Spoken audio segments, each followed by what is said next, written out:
Welcome back, everybody. Today we're going to be looking at some pretty interesting data about global self-esteem patterns. Sounds fascinating. Yeah, and what's really cool is that we have this pretty unique set of information from Bloomberg. Oh, wow. And it covers like a wide range of people, Okay. individuals between 16 and 41 years old, Gotcha. and from, get this, across 48 countries. That's impressive. It's not often you get such a broad perspective on something like self-esteem. Exactly. Yeah. Are you ready to dive in? Yeah, let's do it.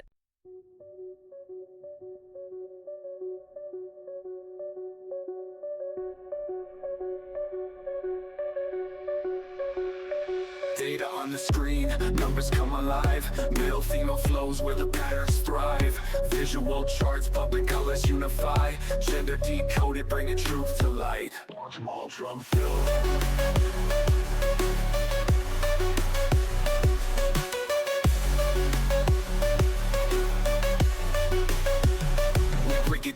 We break it down, real talk.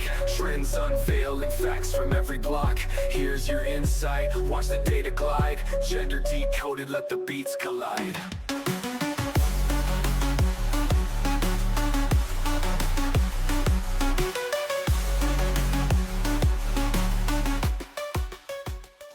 Today, we're going to do a deep dive into something pretty interesting, I think. The global gender gap in self-esteem. Ooh, that's a big one. It is. We've got this study. It's called, let me see, The Global Gender Gap in Self-Esteem, a cross-cultural analysis. And Okay. it had some findings that really surprised me. For example, it turns out men generally report higher self-esteem than women. Yeah. And that's even in countries that are, known for being. Super gender equal. Yeah, exactly. It is surprising. And, to really measure that, they use this thing called the Rosenberg Self-Esteem Scale. Oh, yeah, I've heard of that. It's a very widely used questionnaire, and it looks at both, like, positive and negative Right. feelings about yourself. So it's not just like, I feel good about myself, but it's like the Yeah. absence of... The absence of bad yeah. feelings. Yeah, yeah. So, and the interesting thing is that this male advantage in self-esteem, it's consistent across 48 Wow. different nations. 48 nations? That's a huge... Yeah, that's a big sample size. Okay, so I was looking at the data for Finland. Hmm. They're like, the poster child for gender equality. Yeah, they are. But even there, men report like 12% Oh, wow. higher self-esteem than women by the time they hit 41. That's a pretty big gap, It is. especially considering Finland's reputation. What's going on there? It's a great question, and it really highlights how deeply ingrained these differences can be. You can have all these policies in place, these social structures, Yeah. promoting equality, but there might be these subtle underlying cultural factors still at play. So it's like achieving legal equality, like it's just the first step, right? Okay. And there's this whole other layer of societal expectations and norms that we need to sort of unpack. Okay, so if it's not just about laws and policies, what are some of the things that might be contributing to this gap? Well, they break things down into these kind of three main buckets: sociocultural forces, Okay. economic and educational factors, Mm-hmm. and even some like biological and developmental insights. Okay, well, let's start with those sociocultural forces. What kind of things are we talking about there? Well, think about like traditional gender roles, the expectations, of how men and women should behave. Yeah. In many cultures, men are encouraged to be more assertive, confident, even a bit risk-taking. Mm-hmm. These are often seen as like the hallmarks of leadership success. Mm-hmm. Women, on the other hand, are often expected to be more modest, Yeah. nurturing, focused on, interpersonal harmony. Right. These are all valuable traits. Yeah, of course. Of course, but they're not always the ones that get rewarded in a competitive world. So you're saying that these societal scripts are already like setting the stage for a self-esteem gap from a young age? Exactly, and it's not just about what's like explicitly said, but also the subtle messages we pick up, from our surroundings. Right, right. And the media plays a huge role here, Think about how women are often portrayed in, like, advertising entertainment. Even in countries that, have progressive values, you still see a lot of those Yeah. stereotypical representations. You rarely see a woman portrayed as the like powerful CEO or the brilliant scientist, like Right. in a way that feels like... In an authentic, Yeah. aspirational way. Exactly. Yeah. Yeah. There was actually a UNESCO study that found that only 10% of major global advertising campaigns feature women in positions of leadership or power. And those images, just repeated over and over again, Right. they can have a really powerful impact on how I bet. girls and women see themselves and their potential. It's like a self-fulfilling prophecy almost. If you don't see yourself represented in those positions of power, then it's hard to imagine Right. yourself in those roles. Exactly. It's like those early messages plant the seed of doubt, and then it kind of just grows from there. Yeah. And those doubts can really impact women as they, move into adulthood, start making decisions about their careers, relationships, even their own personal goals. Okay, so we've got these sociocultural forces at play, but what about the role of economics and education? Yeah, Do those factors contribute to the self-esteem gap as well? absolutely. In countries that have actively promoted women's leadership and economic empowerment, we tend to see a smaller gap in self-esteem. So places where women have more opportunities to participate in the workforce, to gain financial independence, to rise to those positions of leadership? Exactly. Okay. Think about countries like Germany and the Philippines, which have been recognized for their efforts to support Yeah. women's leadership. Mm-hmm. It's not a coincidence that, in those countries, the self-esteem gap is smaller. Yeah. When women have the opportunity to contribute their talents and skills Right. to be recognized for their achievements, it's bound to have a positive impact I bet. on how they see themselves. Makes sense. So it's not just about changing those societal scripts. It's also about creating real opportunities Yes, for women to succeed. exactly. And education plays a huge role here, too. Okay. Especially, in those fields that have traditionally been male-dominated. The study found that, in countries where girls are well represented in STEM fields, science, technology, engineering, and math, you see a much faster rate of growth in female self-esteem. Okay, so it's about more than just getting an education. It's about challenging those stereotypes about what girls are good at Yes. and opening up those pathways to those careers that are, seen as More prestigious. more prestigious. Yeah, lucrative. Exactly. You got it. Yeah. When girls see themselves reflected in those fields, when they have role models, mentors who are paving the way, it sends a really powerful message that they, too, can achieve anything they set their minds to. This is all really fascinating, but I have to admit, part of me is wondering if there's also a biological component to this self-esteem gap. Yeah. What does the research say about that? Well, researchers have been exploring this question for a long time. I bet. And it's a complex area. It's very tempting to oversimplify and be like, oh, it's all about hormones. Yeah. But it's much more nuanced than that. I was just thinking about testosterone. It's often associated with assertiveness and competitiveness, which could theoretically Yeah. contribute to higher self-esteem in men. It's a very valid point. And there is, some evidence to suggest that testosterone can play a role. But here's the catch. Cultural context seems to be a much bigger driver than pure biology. Okay. The study actually highlights a fascinating comparison Okay. between men in Chile and the Netherlands. Okay. I'm all ears. What's the Chile-Netherlands connection? So men in Chile, they tend to have higher testosterone levels, Mm-hmm. yet they report lower self-esteem Oh, really? compared to men in the Netherlands. So higher testosterone but lower self-esteem. That seems to go against the... It does. It's like a prime example of how cultural factors can either override or amplify those biological predispositions. Yeah. It suggests that it's not just about the hormones themselves, but about how those hormones are interpreted Right. and expressed within a particular cultural context. So the same biological trait can manifest in different ways depending on the cultural environment. That's pretty mind-blowing. It really is. It challenges this whole notion that biology is destiny. Mm-hmm. And it highlights the power Yeah. that culture has in shaping our thoughts, feelings, and behaviors. Okay, so if it's not just about biology, what are some of the other developmental factors that might be contributing to this self-esteem gap? I'm especially curious about, the impact of puberty on girls. Oh, yeah, It's such a turbulent time, both physically and emotionally. it is. Yeah. You're right. Puberty is a huge transition, and it definitely can have a significant impact on self-esteem, especially for girls. I imagine. The study suggests that the physiological and emotional changes that are associated with puberty, combined with this increased scrutiny on girls' bodies and appearance, it can contribute to a steeper decline in self-esteem around the age of 16. That makes sense. It's like girls are hit with this double whammy. They're going through all these internal changes, and at the same time, they're facing all this external pressure to conform to certain beauty standards. No wonder self-esteem can take a hit Totally. during those vulnerable years. It's a really critical time Yeah. for intervention and support. Right.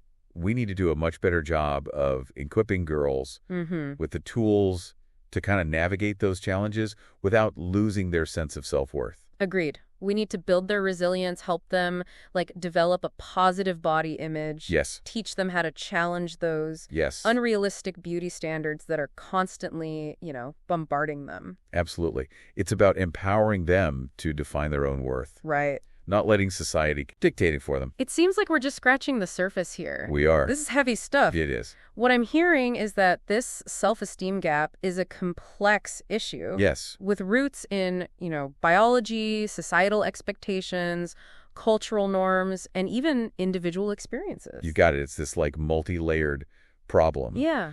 But the good news is that with awareness and a multi-pronged approach, Yeah. we can start to chip away at these inequalities and create a world where everyone has the opportunity to thrive. I am so ready to dive into those solutions. We will. But first, we need to take a quick break. We'll be back in a flash with more insights from our deep dive into the global gender gap in self-esteem. Don't go anywhere. We'll be right back. So are you ready to jump back into those surprising regional trends we were talking about before the break? Oh, absolutely. I'm dying to hear more about those unique patterns that emerged from the research. What really jumped out at me was that, it wasn't just this straightforward men have higher self-esteem everywhere kind of story. Like we were saying, those Nordic countries, Right. they're known for being, so progressive when it comes to gender equality, but they still have this persistent self-esteem gap. Exactly. And it really suggests that even when you have those really strong social safety nets, those progressive policies, and a real commitment to gender equality at the societal level, there might be these deeper cultural undercurrents still influencing how men and women perceive themselves. I wonder if it has something to do with that whole, the Jante law concept? Oh, yeah. That's prevalent in those Scandinavian cultures. That idea that you shouldn't think you're better than anyone else or stand out from the crowd. That's a really interesting thought. It could definitely be a factor. That emphasis on, humility and not drawing attention to oneself, it might inadvertently suppress self-esteem, especially for women who are already socialized to be more modest and self-effacing. It's like this cultural paradox, right? You want to promote equality, but then you also have these deeply ingrained cultural norms that might be working against those efforts on a subconscious level. It's a good reminder that, achieving true equality is a complex, multifaceted endeavor. For sure. We need to be willing to examine those subtle cultural biases and challenge those norms that might be perpetuating inequality, even if they're not explicitly malicious. Okay, so the Nordic countries present this, interesting paradox. They do. But were there any regions where the trends were, more positive, where we saw a real shift towards, greater self-esteem for women? Absolutely. One of the most inspiring examples from the study was the UAE. Oh, wow. They saw this incredible surge in self-esteem for both men and women, nearly a 40% jump for both genders. 40%? That's huge. What's the secret to their success? Well, it seemed to be this combination of factors. The UAE's been undergoing this period of rapid modernization, economic development. And the government has made these significant investments in education and youth empowerment programs, including those specifically targeting women in STEM fields. So they're not just investing in infrastructure and technology, but they're actually investing in their people, in empowering their citizens. Exactly. And it's paying off in terms of self-esteem. When you give people the tools to succeed, when you create opportunities for them to contribute their talents and skills, it naturally boosts their sense of self-worth. It makes you wonder if there are lessons we can learn from the UAE's approach. What are they doing specifically that other countries could replicate? Well, one of the key takeaways, I think, is that investing in education and specifically targeting programs towards women in STEM fields can have a huge impact. Right. They recognized that these are the fields of the future and that empowering women in these areas is not only good for individual self-esteem, but it's also good for the economy as a whole. It makes you wonder if part of their success is also due to their unique cultural context. Like they're modernizing rapidly, Yeah. but they're also deeply rooted in like their traditional values. Perhaps that blend of tradition and progress is creating a sense of like stability and optimism Yeah. that's conducive to high self-esteem. That's an interesting perspective. It kind of suggests that there's no one-size-fits-all solution, right? Yeah. Each country and culture needs to find its own path Right. to equality, one that, respects its own unique values Yeah. and traditions while also, embracing progress and inclusivity. So it's not about like imposing a Western model of feminism Right, exactly. on the rest of the world. It's about empowering Right. each culture to find its own way Totally. to achieve gender equality. And cultivate that sense of self-worth Yeah. for all of its citizens. I love that. Okay, so we have these positive examples like the UAE. Yes. But I'm also curious about the other end of the spectrum. Sure. Were there any regions where the trends were like particularly concerning? The data from East Asia actually painted a rather complex picture. We see these contrasting trends within the region, which suggests that economic development Okay.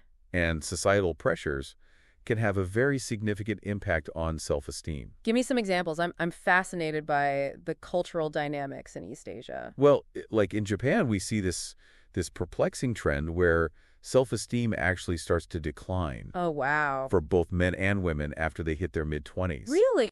And this is in contrast to a lot of other countries where self-esteem kind of tends to rise Yeah. with age. So self-esteem goes down as they get older. That's surprising. What might be contributing to that? Well, researchers have pointed to several potential factors. Japan's notoriously demanding work culture, the intense societal pressures to control Yeah. this sense of like diminishing returns as individuals, navigate this very rigid social hierarchy. It's like they're hitting a wall in their mid-20s. Yeah. And it takes a toll on their sense of It does seem that way, right? Yeah, perhaps the pressure to succeed and the constant comparison to others just starts to Yeah. erode their confidence. It's a reminder that even in a, highly developed and technologically advanced nation, cultural factors and those societal pressures can have a really profound impact on Yeah. individual well-being. It's a cautionary tale for sure. It is. We can't assume that economic prosperity automatically translates to Right. a high sense of self-worth. Absolutely. And it highlights the importance of, finding that balance Yeah. between individual fulfillment Mm-hmm. and collective progress. Now, you mentioned contrasting trends within East Asia. Yes. How do the other countries compare to Japan? Well, Korea, for example, shows a slightly different pattern. Self-esteem levels remain relatively stable across age groups for both men and women. It's not necessarily high, but it's not declining, Okay. as we see in Japan. That's interesting. I wonder if Korea's emphasis on like family and community Yeah. provides a sense of like support and belonging Could be. that buffers against some of those like societal pressures. It's a very plausible theory. It kind of speaks to the importance of, social connections and that sense of belonging and fostering self-esteem. Okay, so Japan shows this concerning decline. Korea's holding steady. Right. But what about China and Hong Kong? They've been experiencing rapid economic growth in recent decades. They have. How has that impacted self-esteem levels? Well, in China and Hong Kong, we actually see a slight upward trajectory in self-esteem for both genders. So it's almost like a tale of two Asias. One where societal pressures seem to be chipping away at self-esteem, Yeah. and another where there's this sense of like optimism and upward mobility driving a more positive outlook. Yeah. It suggests that those economic opportunities and that sense of personal agency can play a significant Makes sense. role in boosting self-esteem. It's like when people feel empowered to control their own destiny, to make their own choices, it naturally strengthens their belief in themselves. That's a great insight, and it's something that we see reflected in other regions Yeah. as well. Now, speaking of other regions, I'm curious about Latin America. It's often associated with machismo culture, those, Yeah. Strong traditional gender roles. How does that cultural context influence self-esteem levels? Well, as you might expect, we do see some of the widest gender gaps in self-esteem Okay. in countries like Brazil Okay. and Colombia, Hmm. where those traditional gender roles remain Okay. deeply entrenched. So in those cultures where, men are expected to be the providers, the leaders, the strong ones, and women are expected to be more submissive and focused on those like domestic duties, those traditional expectations, Right. might be contributing to that lower sense of self-worth. Exactly. It's not just about individual beliefs. It's about those like deeply ingrained societal norms Right. that shape how we see ourselves and our place in the world. It's a reminder that dismantling patriarchy isn't just about changing laws. It's about changing. It is about changing hearts and minds. Yeah. But, within Latin America, there's this fascinating exception, Argentina. Oh, okay. They actually stand out Interesting. with a much more moderate gap in self-esteem. Really? That's interesting. What are they doing differently in Argentina that might explain this, like more Yeah. egalitarian trend? Well, Argentina has a long history of, strong social policies, Mm-hmm. promoting gender equity. They've also got relatively high levels of female workforce participation, Okay. suggesting that women have more opportunities Okay. to achieve that economic independence Yeah. and contribute to society outside of the, traditional Right. domestic sphere. So it's a combination of progressive policies and cultural shifts that are creating this more equitable environment. Exactly. It's a testament to the power of, both top-down and bottom-up approaches Yeah. to social change. It's like they're tackling those gender inequalities from multiple angles, through legislation, through social programs, through education, Yeah. and through like grassroots movements that are challenging those traditional norms. You got it. And it's having a real impact on how men and women perceive themselves. I'm curious, are there any other regions that like surprised you in terms of their self-esteem trends? The data from those emerging economies like India, Indonesia, and South Africa was particularly encouraging. Oh, that's great. We're seeing some really positive trends Okay. in these regions, especially for women. That's fantastic. What are some of the highlights? Take India, for example. The study found this, like 35% jump in female self-esteem Wow. between the ages of 16 and 41. That's huge. That's one of the most significant increases observed globally. Wow. What's driving this surge? Well, it seems to be largely attributed to, the expansion of educational opportunities Mm-hmm. and the rise of this new middle class, which is creating more opportunities for women Okay. to participate in the workforce, Right. achieve economic independence. It's about empowerment, right? Yeah, giving women the tools Yeah. and opportunities to shape their own destinies. Exactly. And as women gain more control over their lives, Yeah. their self-esteem, It naturally flourishes. it's like that sense of agency, that feeling of like being in the driver's seat of your own life is a key ingredient Totally. in building self-worth. It's not just about those external achievements. It's about that internal sense of self-efficacy, that belief in your own abilities Yeah. to make things happen. So it's a combination of like those external factors like education and economic opportunities, but also that That internal shift, in mindset. that belief in yourself. Yeah. That's so crucial. It is. This is all so inspiring, but I have to admit I'm also feeling a little overwhelmed. Yeah. We've been talking about these big, complex issues, cultural norms, societal pressures, global economic trends. It can all feel a bit daunting. What can we as individuals actually do to make a difference in this fight for self-esteem equality? That's a great question. And you're right. It can feel Yeah. overwhelming. But the good news is that there are things that we can all do, Okay. no matter how small they might seem, that can contribute to positive change. Okay, I'm ready to roll up my sleeves All right? and get to work. What are some concrete actions? Well, one of the most important things is to start with ourselves. Okay. We need to examine our own biases, our own assumptions about gender roles and expectations. Mm-hmm. Be willing to challenge those beliefs that might be perpetuating inequality. So it starts with that like internal work, that self-reflection, that willingness to confront our own like blind spots. Exactly. It's about recognizing that we all have biases.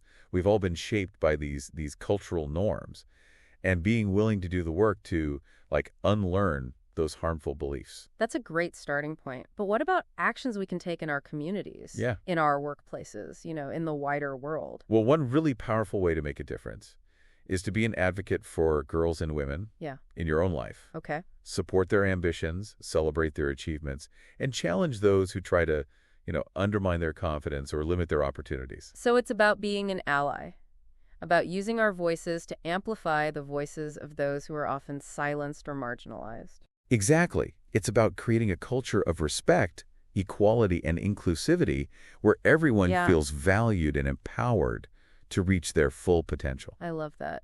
What are some other ways we can contribute to positive change? I'm thinking about the role of media. We talked earlier about how like those traditional media portrayals can be so damaging to self-esteem. Yeah. What can we do to shift those narratives? As consumers, we have a lot more power Okay. than we realize. Yeah. We can choose to support media that portrays women in a positive and empowering light. Right. We can speak out against those, harmful stereotypes and demand more diverse and realistic representations. So it's about being conscious consumers, about using our voices and our wallets to support those Totally. who are creating positive change. Absolutely. And don't underestimate the power of, social media. Oh, yeah. We can use those platforms to amplify the voices Yeah. of women who are doing amazing things. Right.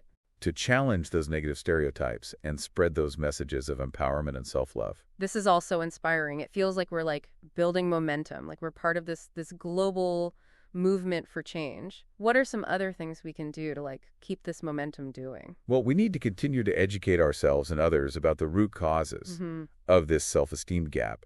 The more we understand about the complex interplay of factors Right. at play, the better equipped we are to challenge those inequalities and advocate for change. So it's about staying informed, engaging in those difficult conversations, and using our knowledge to like empower ourselves and others. Exactly. Knowledge is power. And the more we know, Yeah. the more effectively we can challenge those systems of oppression, Yeah. create a more just and equitable world. This has been such an eye-opening conversation. I'm feeling so like energized and inspired to like make a difference. Good. What are some final thoughts you'd like to leave our listeners with?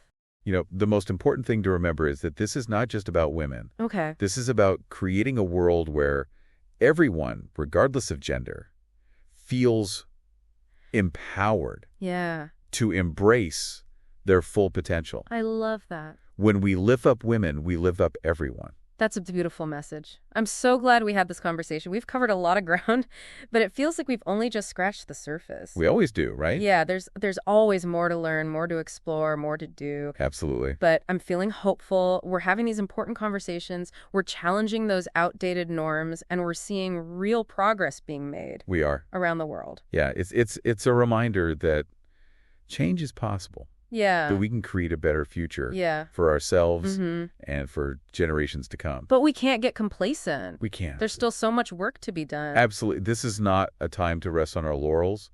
This is a time to double down on our efforts, to keep pushing their boundaries, to keep challenging those norms, Yeah. to keep believing in the power of collective action, to create a more just and equitable world. This conversation has been such a powerful reminder of the interconnectedness It is. of our world. What happens in one corner of the globe can have ripple effects that touch us all. The fight for self-esteem equality is a global fight, It is. and we're all in this together. We are. And as we kind of wrap up this deep dive, I want to leave our listeners with a sense of hope and empowerment. Yeah. We have the power to shape the future. We have the power to create a world where every individual feels valued, respected, and empowered Yeah. to embrace their full potential. Thank you so much for joining us on this incredible journey of exploration and discovery. We hope you've gained some valuable insights, a renewed sense of purpose, We do. and a commitment to be part of the solution. And remember, the learning never stops. Keep questioning, keep exploring, Yes. keep pushing those boundaries. The world is full of wonders waiting to be discovered. That's right. Until next time, fellow knowledge seekers, stay curious, stay engaged, and keep those deep dives going. Man, what a journey this deep dive has been. We really went deep into the global self-esteem gap, huh? We did. It's fascinating how, everything's connected. Culture, economics, what society expects, even biology, all tied to how people see their own worth. It really makes you think. From that nerdist paradox thing to what's happening in the UAE, so inspiring. And then there's Japan. Makes you wonder about the cost of all that pressure. Yeah, that one's thought-provoking. What struck me is how different everyone's experience is. There's no simple answer or one solution for this self-esteem gap. Each place has its own puzzle to solve. Totally. It's like finding what works for each culture, respecting their values, but also moving forward, being fair to everyone. But honestly, with everything we've learned, I'm still kind of wondering, where do you go from here? What sticks out from all this research? What can we actually do to make things more equal? The big thing, I think, is this isn't just a women's issue.